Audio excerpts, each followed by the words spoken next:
இந்த கட்டளைகளை ஏற்காத மக்களை கொடுமை செஞ்சு கொலையும் செய்கிறாங்க. இப்படி அந்த நாட்டு ஆண்ட அரசர்கள்லேயே கொடுமையான அரசன்னா அது தக்கியானூஸ்னும் சொல்லப்படுது. இப்படியே ஆட்சி செஞ்சுக்கிட்டு இருந்த தக்கியானூஸ் சில வாலிபர்களை கூப்பிட்டு அவங்களையும் சிலைகளை வணங்குமாறு கட்டளையிடுறான். ஆனால் இறைவன் ஒருத்தன் தான் அவனை மட்டும்தான் வணங்குவோன்னு அந்த வாலிபர்கள் பிடிவாதமாக இருந்தாங்க.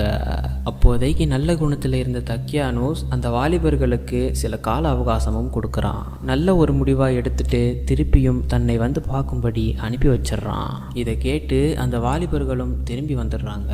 இறைவனை தவிர வேற எதையும் வணங்க மாட்டோம்னு உறுதியாக இருந்தாங்க. அதனால அந்த ஊரை விட்டு வேற ஒரு ஊரை நோக்கி நடக்க ஆரம்பிக்கிறாங்க. ஊருக்கு உள்ளே இருந்தால் தக்கியானூஸ் கிட்ட மாட்டிக்குவோம்னு ஊருக்கு வெளியே இருக்கிற மலைப்பகுதிக்கு கீழே ஒரு குகைக்கு உள்ள தங்க ஆரம்பிக்கிறாங்க.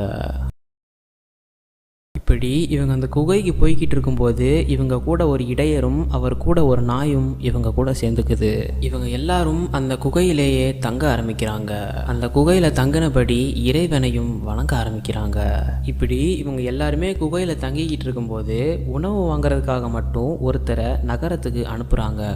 அவர் நகரத்துக்கு போய் உணவுப் பொருட்கள் மட்டும் வாங்குறது இல்லாமல் அந்த நாட்டு அரசனை பற்றிய செய்திகளையும்